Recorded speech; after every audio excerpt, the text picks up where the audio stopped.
welcome back to my channel.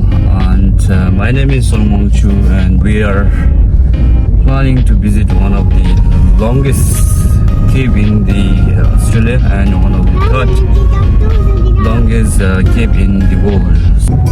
So it's 14th December 2024 at 5:30 we started our journey, and we are here currently in the middle of the way. So we are quite enjoying our journey, and we are having fun, and we have taken two vehicles, and one vehicle they already went ahead, and weather is absolutely amazing today, and we are having very great day, and we are quite lucky that we are visiting that cave during a very good weather. And my son, my friend's wife and daughter, and this is my friend. Yeah, so he is our today's guide, and he is driving, and he is the one of the expert driver in Australia.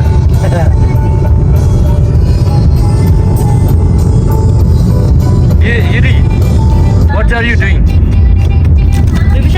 Watching? Wow. Kamu jauh dulu? 2 hours 36 minutes.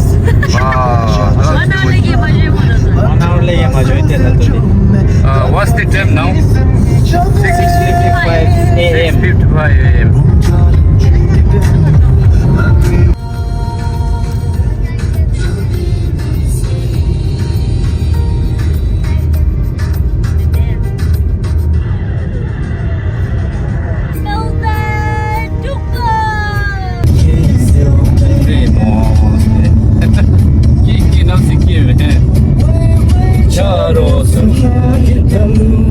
Come on.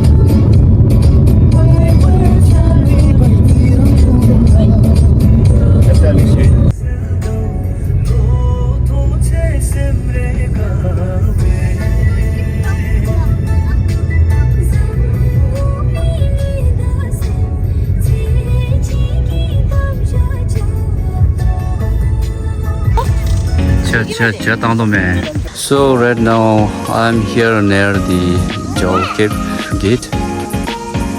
So people are coming. So we have booked already yesterday from online, and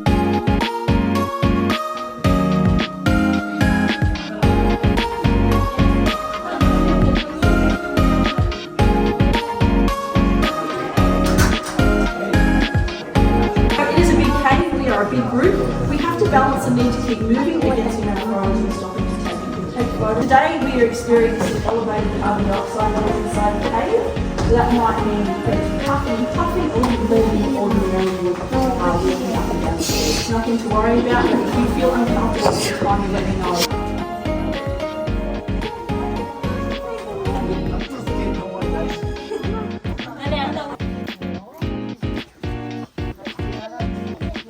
all the rocks form like this here inside. So nice.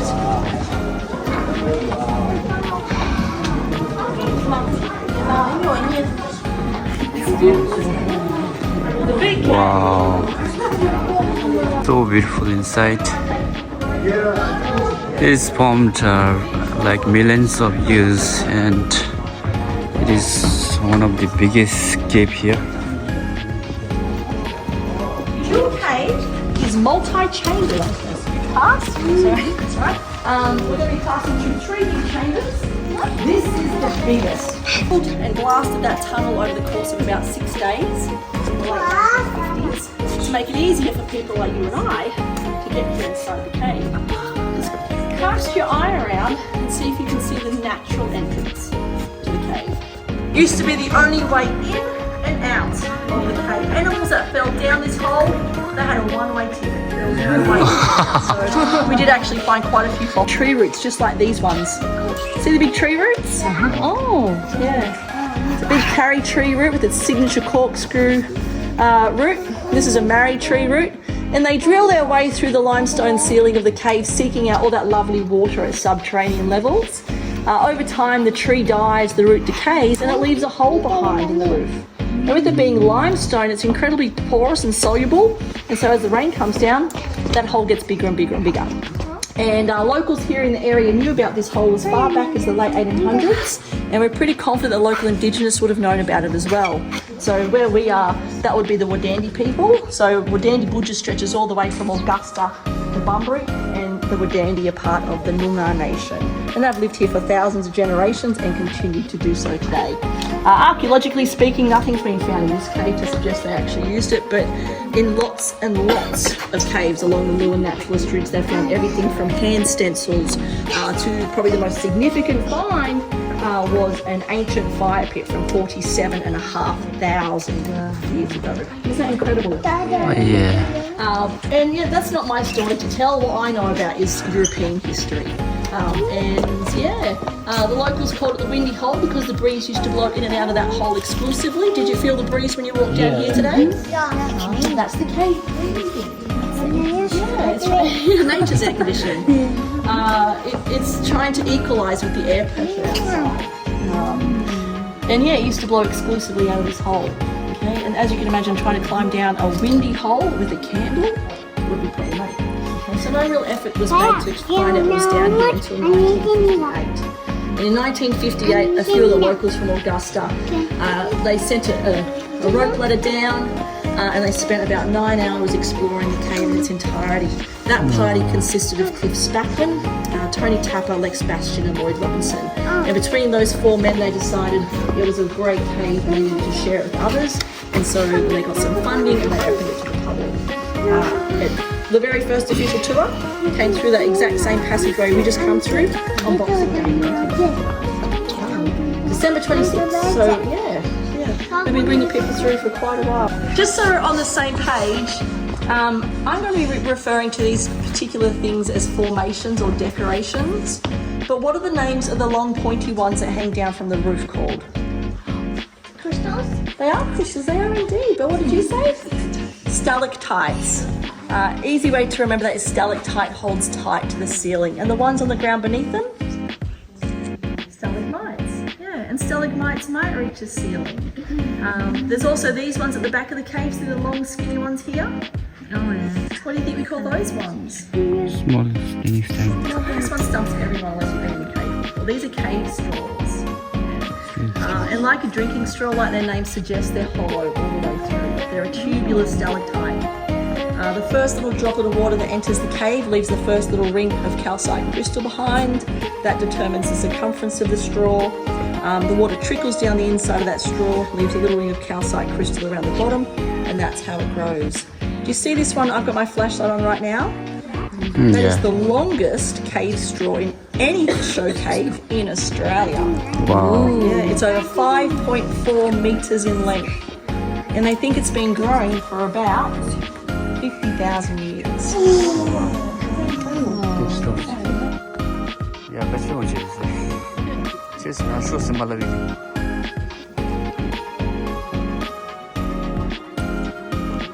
Watch these steps, guys. Air temperature is normally somewhere around 16.5, and that's all year.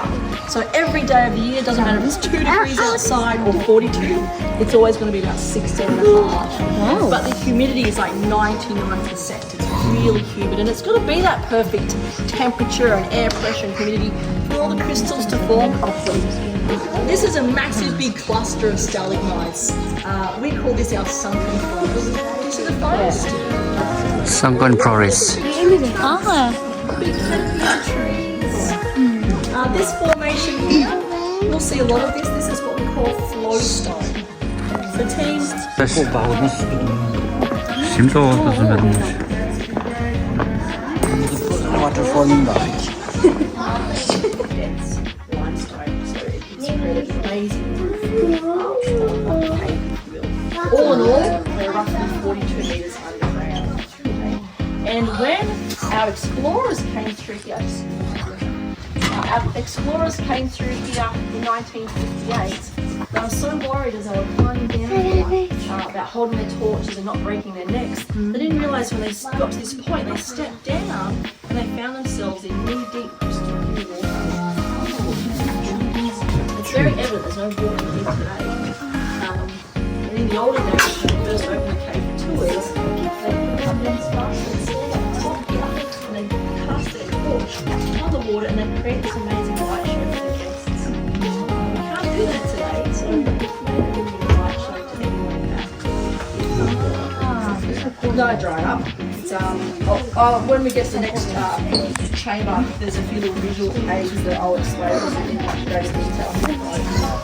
But you know, the cave is approximately 700,000 years old. And in the cave's life, the water is always fluctuating, and that's why the cave is here today. So, where we're standing, we're on this great big lump of limestone called the Ridiculous Ridge. It's a massive spine of limestone that stretches from cape to cape, and it formed roughly 2 million years ago during the Permian. So there's 12 metres of roof, and 12 metres of ceiling, from the ceiling to the ground, 30 metres. So all in all, about 42 metres. 30 meters. In front of us, the ceiling here is much thicker. Okay, depending on how thick the ceiling is, that dictates how fast the water comes through the limestone. Okay, so thin, up above our heads, it takes maybe about 2 months. Here, where it's really super thick, the ceiling, it takes maybe 12 months. This formation here, we call this cave coral. It looks a lot like coral. And it makes sense. The limestone's made out of coral and shell grits and sand. You all have to understand it's this young fella. Det må være til.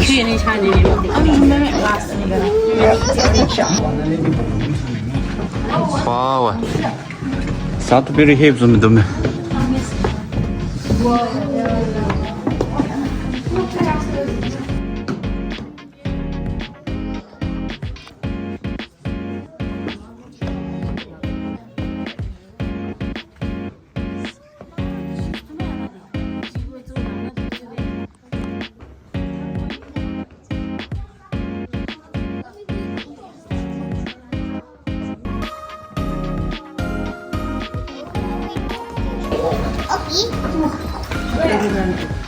These formations we call organ pipes. They kind of look like stalactites, but they form a bit differently. The flowstone flows down, it tapers off, and it forms the pipe. The colour that you see here in the crystal, again, that's those tensils, those natural dyes.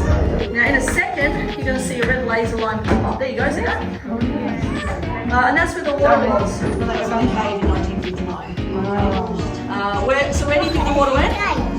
Yes? Underground, guys. So underneath us, we've got a limestone floor. But further down, there's a granite basin, okay? And the water can't go through the granite, so it creates like a pool, if you will. And right now, the water's about 2.5 metres under the ground. And that's the lowest it's been in recorded history. Right? But again, when's recorded history? 60 years ago? The cave is old, and in this cave's life, it has seen water rise and fall all the time. It's very evident in this particular chamber. See up here on the roof? To these truncated stalactites and flat on the bottom. The water was up here once upon a time, for a really long time. And then when we come over here behind us,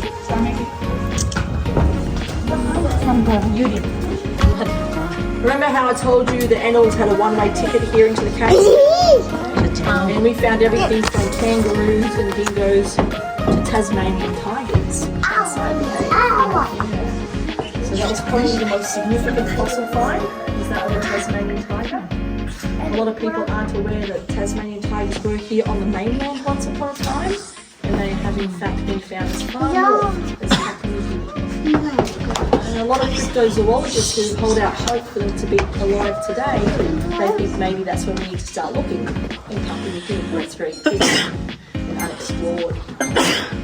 So poor old Tasmanian tiger, he fell down a hole, he wandered around here in the cave for a short while and eventually died at the back of the cave. During the European settlement, they were only found in Tasmania. That's where they came from.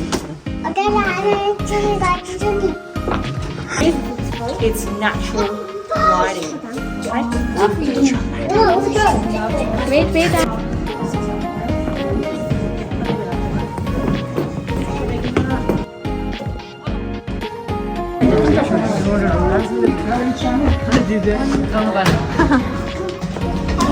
There's the ghost up there. See the ghost guys up on the wall?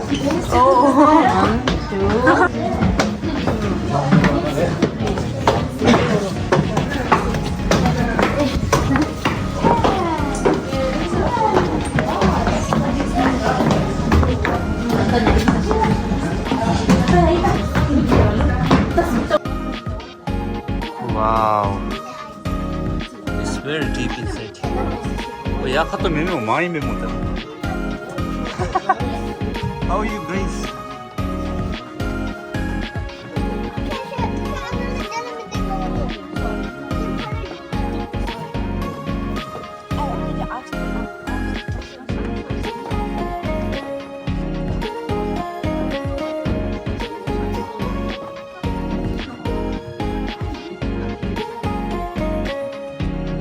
하나님이 도움을 주시죠.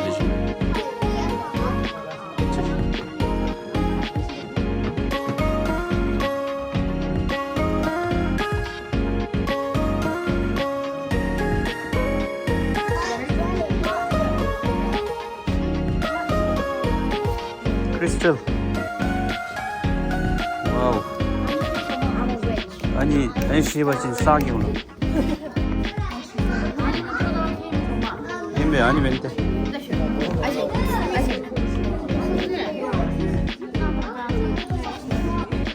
And you know what? In 2024, once the light goes down, it's very evident everyone has a torch on them. We all have some kind of light. But in 1958, when they came through, they had a lantern. Okay, so the way we've just enjoyed the cave today, when the first time they saw it, they wouldn't have seen it in such grandeur.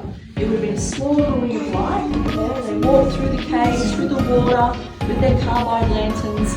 No handrails, no boardwalks, just their lantern and their sense of adventure. Oh, remember they did that? Yeah? I'm going to turn this off now. Oh! Yeah, actually, no, that's a good point. So violent sands have a water. So technically they can see in the dark. In that darkness, they would be able to see. They need a little bit of light. They need some more light to their eyes to help. That is what they call deep darkness. The team, thank you for being an awesome group. It's been my first thing on the school holidays. We're only going to get bigger and bigger. We will start making our way back to the exit.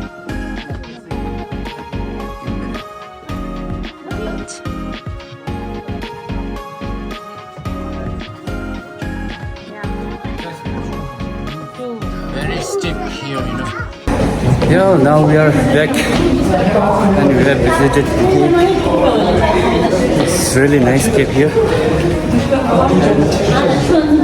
And it's worth visiting here. It's really beautiful. It's taking almost like 1 hour. So now we're gonna look at the old entrance to the cave.